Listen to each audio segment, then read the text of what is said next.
អរគុណខ្ញុំពិតជាចូលចិត្តណាស់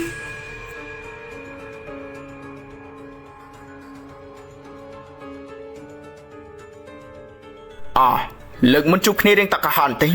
នេះគឺជាអ្នកប្រុសរបស់ក្រុមហ៊ុនសិនស៊ីមែនទេតែហាក់ខាងនេះជាបងប្រុសរបស់ខ្ញុំស៊ីនឈិន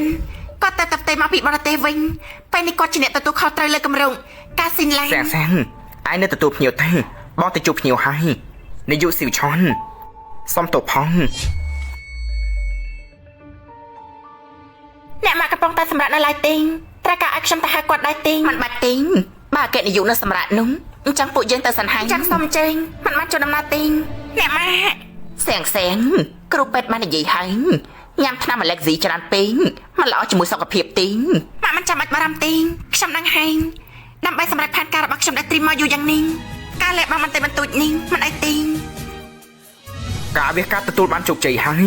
ស្នាមដៃរបស់អ្នកនាងមិនបន្សល់ស្នាមទេអរគុណលោកគ្រូពេទ្យធ្វើមកបែបនេះបច្ចុប្បន្នធម្មជាតិណាស់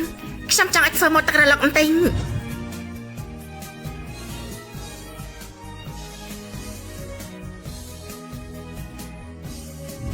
មកឃើញមាត់អញពិតជាស្ងួតណាស់កុំគិតតែរឿងការងារពេកត្រូវតែមើលថែខ្លួនឯងឲ្យល្អដែរត្រូវដែរទីងម៉ាក់កុំបារម្ភអីកូនមានរបស់ដែលអាចជួយកូនបានហើយម៉ាក់មើលតែងពេលនេះប្រាច់ជាមាត់ស្អាតវិញហើយកូនល្ងងឯងនេះម៉ាក់ក៏សង្ឃឹមថានឹងអាចជួយកូនបាន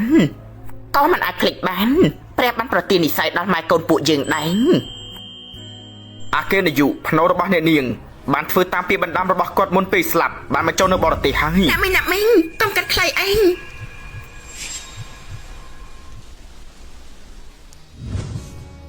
ឈិញឈន់បងនេះពិតជាមិនកាចរិតមែន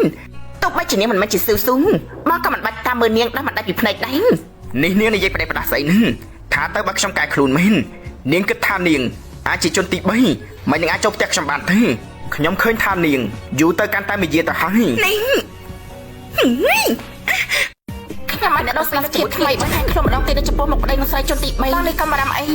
លោកនាយកឆាន់គ្រាន់តែស្វឹងទេខ្ញុំជន់មនុស្សមកហើយបងមកថែគាត់ផងទេនេះអូនយ៉ាងម៉េចទៀតហើយបងជាមួយស៊ីនសៀងមកយ៉ាងម៉េចទៅវិញទេបងដឹងតែថាបងជាមនុស្សមានគ្រួសារនេះនៅមិនចាំទៀតទេចាំអូនបែបនេះប្រៀបធៀបជាមួយស៊ីនសៀងមិនបានសម្បីបន្តិចបងទៅដេកនៅបន្ទប់ទទួលភ្ញៀវហើយបងឈប់សិនហើយយ៉ាជិះចេញបងមិនតាមផ្ទះទីននៅធ្វើស្អីហ្នឹងនាយកស៊ីឆាន់បងនេះគេគាត់បារម្ភពីលោកតែខ្ញុំប្រកាសជាមិនធ្វើបែបនេះដាក់សង្សារខ្ញុំទេ